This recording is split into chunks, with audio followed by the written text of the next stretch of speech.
You know that feeling when you check your bank account at the end of the month and you're genuinely surprised, not in a good way, by how little is left.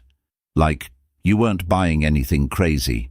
You weren't booking vacations or splurging on designer clothes. You were just living.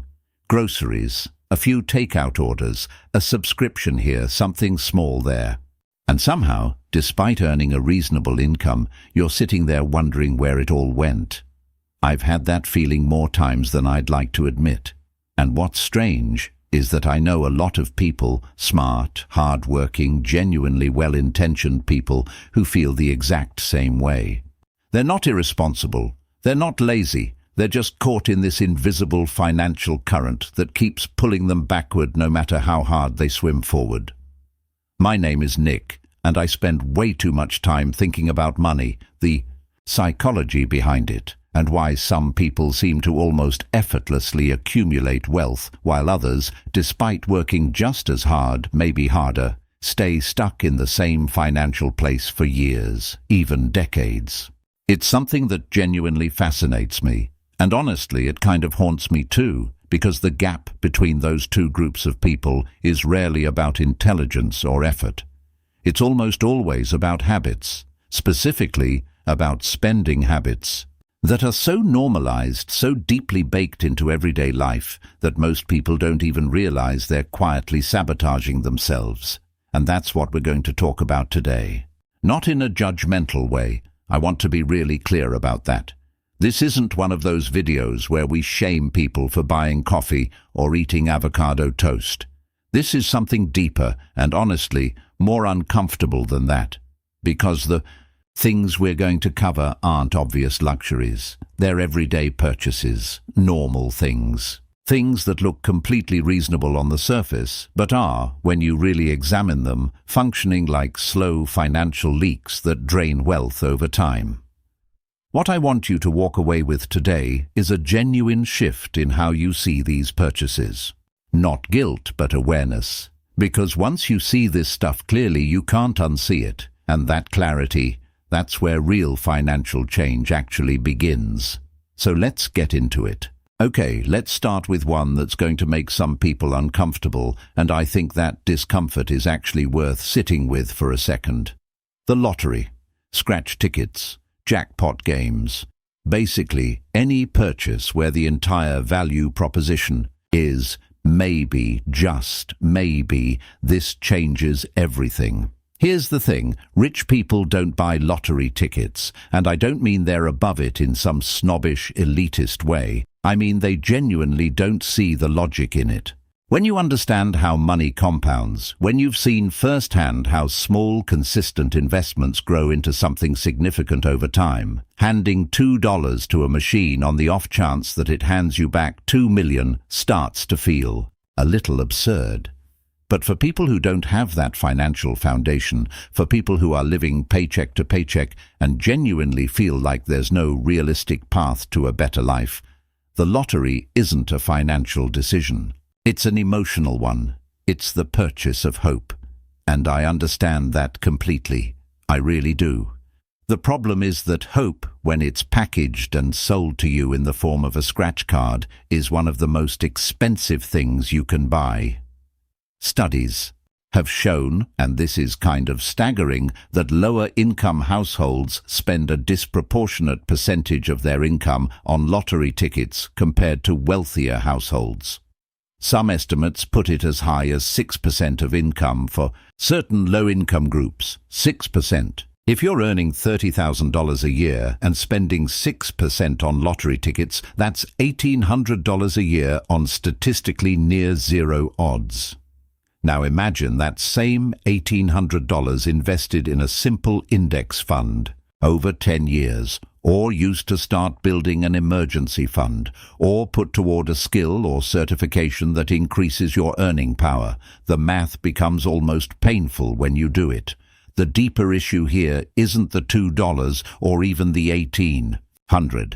It's the mindset that produces the behavior. The belief that wealth can only arrive as a sudden external event, a jackpot, a windfall, a miracle, rather than something you build slowly and deliberately. Rich people, almost universally, don't believe in financial miracles. They believe in financial systems. And that single psychological distinction makes an enormous difference over a lifetime. This one might be the most financially brutal item on this entire list, and I genuinely believe most people who use these services don't fully grasp just how badly the math works against them. Rent-to-own stores, you've seen them. They're everywhere in lower-income neighborhoods, big, bright storefronts with huge flat-screen TVs in the window and signs that say things like, "No credit needed," and "Take it home today."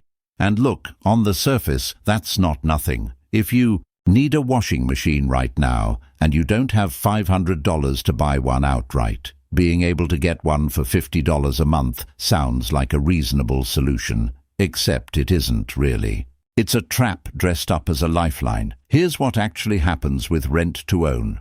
You walk in, you pick out an item, let's say a television that retails for $600. The store offers it to you for $25 a week. That sounds manageable, right? $25? Fine. What they don't put in the window is the total, because $25 a week for 78 weeks, a pretty standard rent-to-own term, is $1,950. For a $600 TV, you are paying more than 3 times the retail price. 3 times. For something that's losing value every single day you own it. And here's the really cruel part. Wealthy people never do this. Not because they've never been in a tight spot, but because they've built enough financial cushion to either buy things outright or simply wait. Wealthy people are remarkably comfortable with delayed gratification. They don't need the TV today. They can wait until they have the money to buy it properly. That capacity to wait, to tolerate the gap between wanting something and having it, is one of the quietest but most powerful wealth-building tools that exists. It's not glamorous. Nobody's going to make a motivational poster about it. But it's real and it matters. If you've been using rent-to-own services, I'm not here to make you feel bad about it. Sometimes people use them because the alternative was genuinely worse. But if you're using them out of habit, or because the discomfort of not having something immediately feels too large, that's worth examining. That feeling is worth pushing back on. Oh, this one. This is one of those things where once you learn the truth, you'll never look at a checkout counter the same way again. You're buying a new laptop, or a phone, or a blender. Honestly, it doesn't matter what it is. And right at the end of the transaction, the cashier leans in and asks, "Would you like to add our 2-year extended warranty for just $30 more?" And you stand there, slightly awkward, slightly uncertain, thinking, what if it breaks? What if something goes wrong? So you say yes. And you feel good about it, like you've been responsible, like you've protected yourself. Here's the thing. The retail industry makes billions, and I mean billions, of dollars every single year from extended warranty sales. That alone should tell you something. Businesses don't aggressively push products that benefit the customer at the expense of the business. They push products with enormous profit margins. Extended warranties typically have profit margins between 40 and 80%. They are, without exaggeration, one of the most profitable things a retailer sells. Rich people almost never buy extended warranties, and the reason isn't that they don't care about their purchases, it's that they understand something called self-insurance. Instead of paying a retail store to insulate themselves against a hypothetical future problem, they keep an emergency fund that covers exactly those kinds of situations. If something breaks, they have the money to fix or replace it. They don't need to prepay someone else for that peace of mind at an enormous markup. Now there are edge cases, extended warranties on certain high-value appliances, like refrigerators, from certain manufacturers can occasionally make sense, and some credit cards offer extended warranty protection automatically, which is actually useful if you're paying attention to your card benefits. But for most consumer electronics, the math just doesn't work in your favor. The broader lesson here is this. The feeling of protection that a warranty gives you is almost always worth less than the actual money you're spending on it. Learning to sit with a small, tolerable level of financial risk, rather than paying a premium to eliminate it, is something wealthy people do instinctively. It's a mindset that accumulates significant savings over a lifetime. This one's harder to talk about because it touches on something really painful for a lot of people. So I want to approach it carefully. Payday loans are, from a pure numbers standpoint, one of the most destructive financial products that legally exists in most countries. The typical annual percentage rate on a payday loan is somewhere between 300 and 400%, sometimes higher. That is not a typo. We're talking about lending products that, if held for a full year, would cost you 3 or 4 times the original amount in interest alone. Now, nobody plans to be in a payday loan situation. Nobody wakes up and thinks, you know what would be great? A 400% interest loan. People end up there because they're in a crisis. A car breakdown, a medical bill, a missed paycheck, and they feel like they have no other options. And for some people, in some moments, the immediate relief of having cash now genuinely outweighs the future cost. I get that. I understand it. But the reason wealthy people never touch these products isn't just that they can afford not to. It's that they've built the financial architecture that makes these products unnecessary in the first place. Emergency funds, credit cards with reasonable rates, relationships with banks that allow for small personal loans. These aren't luxuries. They're the result of long-term, intentional financial behavior. And here's what I really want to say about this. The payday loan industry is deliberately designed to keep people in a cycle. The fees are structured so that many borrowers can't fully repay their loan on the first due date, so they roll it over and pay another fee, and then another. What started as a $200 emergency becomes a $600, $700, $800 burden that follows someone around for months. If you're in this cycle right now, the path out starts not with judgment, but with one small, immediate step, building even the tiniest emergency buffer. $20, $50. Something that exists so that next time you have an option you didn't have before. That's how you start breaking the architecture of financial dependence, one brick at a time. All right, let me tell you something that surprised me when I first really looked into it. Wealthy people are, on average, remarkably unbothered by generic brands. And I mean across the board. Groceries, cleaning products, basic clothing staples, over-the-counter medications. Studies that look at the shopping habits of high-net-worth individuals consistently find that they have a much higher tolerance for store brands and generics than people in lower income brackets do. That's counterintuitive, right? You'd think that people with more money would just buy the premium version of everything, and sometimes they do, for things that genuinely matter to them. But rich people are also really good at identifying where quality actually makes a difference and where it absolutely doesn't. They don't pay for brand names in categories where the brand name is pure marketing. Take aspirin. The active ingredient in generic aspirin is chemically identical to the active ingredient in brand name aspirin. The molecules don't know which packaging they came from, and yet brand name aspirin often costs 2 or 3 times as much. If you're buying brand name aspirin out of habit, not out of a genuine, considered belief that it's better, you're paying a premium for a logo. Same thing with a lot of grocery staples: flour, sugar, canned goods, rice, baking soda.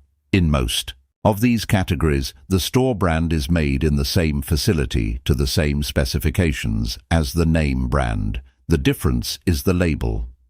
Now, this isn't about stripping all joy from your grocery cart. Buy the good olive oil if you love to cook. Spend a bit more on the quality ingredient that genuinely changes the dish.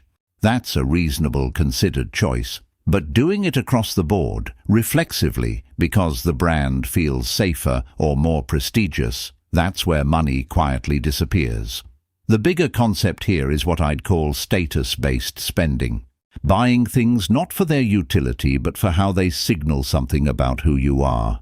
And this, by the way, extends way beyond groceries. It's the reason people stretch to buy cars they can't quite afford, or wear clothing brands at the edge of their budget, or renovate kitchens to impress guests. Rich people, somewhat paradoxically, tend to be much less concerned with these status signals, because they don't need external objects to validate their financial position. They know what they have. The security is internal, not displayed. Okay, I know. This is the one that everybody's heard before, and I almost didn't include it because it feels like the cliché personal finance advice that every money channel has already covered 100 times. But I'm including it anyway because the reason it keeps coming up is that it keeps being true and a lot of people still aren't actually listening to it. A new car loses somewhere between 15 and 25% of its value the moment you drive it off the lot, not over the first year, the moment. That's not a figure I'm making up for dramatic effect. That's a consistent automotive industry reality.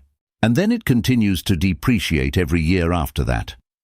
So when you finance a new car, which most people who buy new cars do, you're doing something really interesting from a wealth perspective.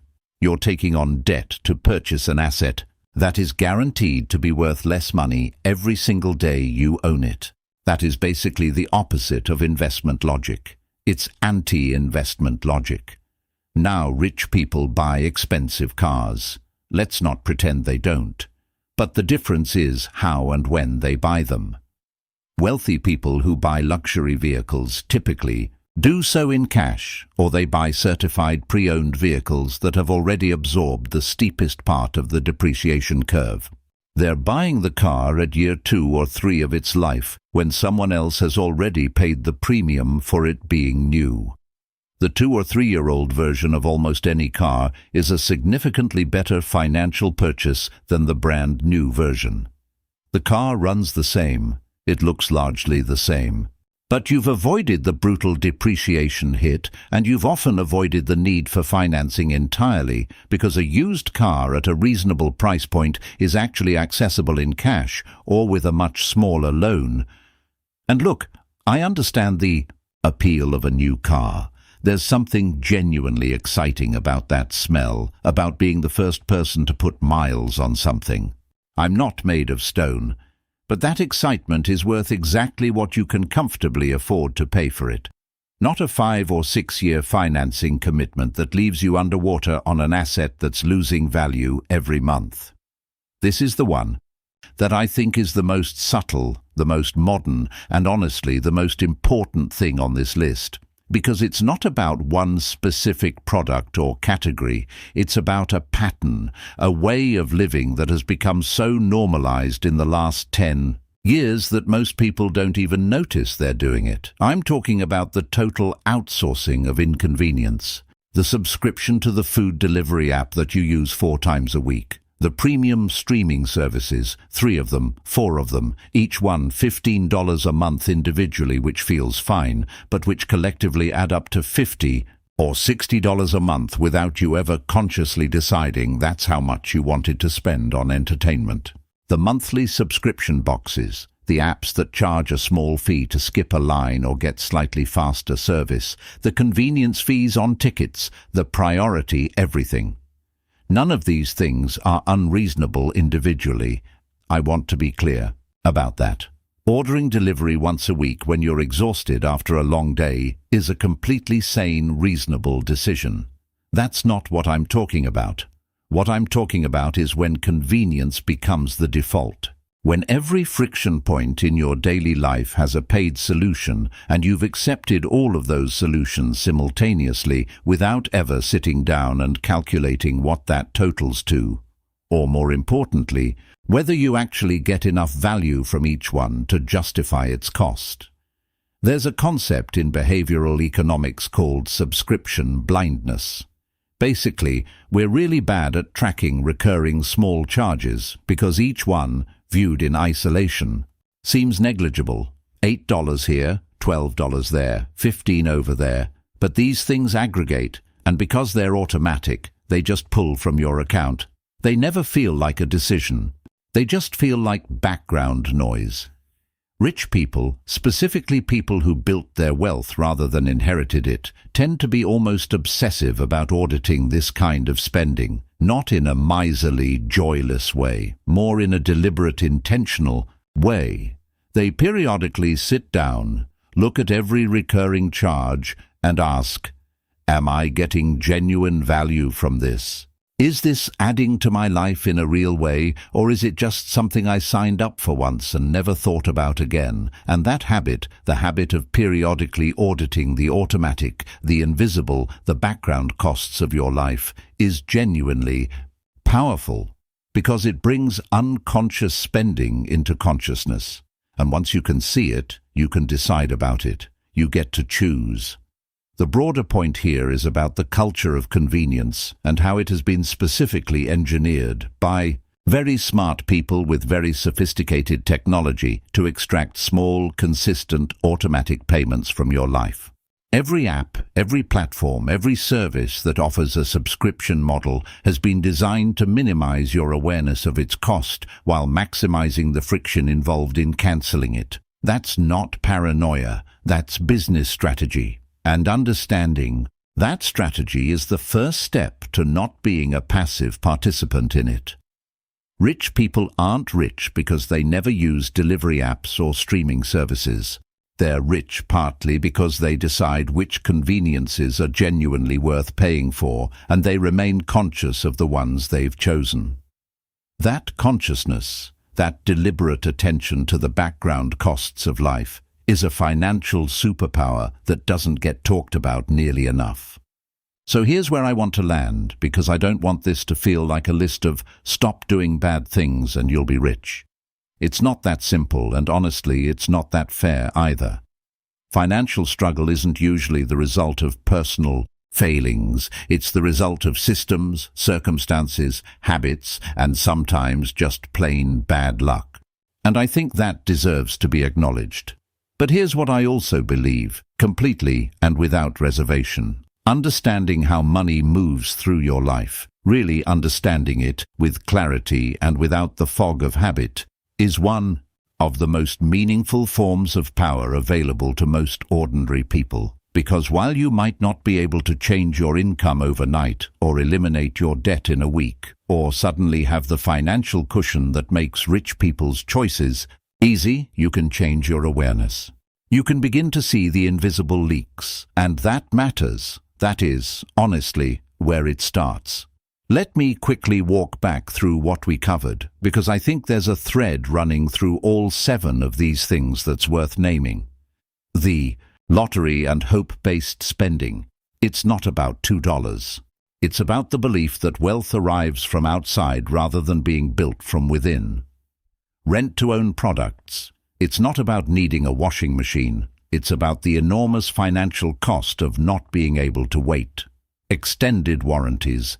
It's not about the $30 fee. It's about learning to self-insure and tolerate manageable risk without paying someone else a premium to absorb it.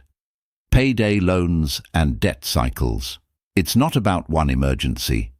It's about the architecture, or lack of architecture, that makes emergencies survivable without catastrophic cost. Brand name groceries and status goods. It's not about aspirin. It's about separating genuine quality from performed status and learning to care less about the second one. New car financing. It's not about wanting a nice car. It's about understanding that new, financed, and depreciating is almost always the worst combination in purchasing. And the convenience culture. It's not about delivery apps. It's about maintaining consciousness over your automatic spending and refusing to let your financial life run on autopilot. The thread through all of it is awareness, and a kind of quiet, persistent intentionality about where money goes and what it returns. I want to be honest with you about something because I think it matters. Changing financial habits is hard. It's not a matter of just knowing better and then automatically doing better. If it were that simple, everyone who's ever read a personal finance book would be wealthy by now. Habits are stubborn. They're emotional. They're wrapped up in identity and comfort and history. Changing them requires patience, with the process and with yourself. But small awareness, repeated consistently, does compound, just like money does. The person who audits their subscriptions once a year and cuts the ones they don't use, who buys a 2-year-old car instead of a new one, who builds a $50 emergency fund that becomes $200, then $500, that person, over time, ends up somewhere genuinely different from where they started, and that somewhere different is worth working toward. Quietly, deliberately, one choice at a time. If this resonated with you, if even one of these things made you think about your own spending in a new way, that's not nothing. That's actually a lot. Sit with it, let it do its work, and keep going.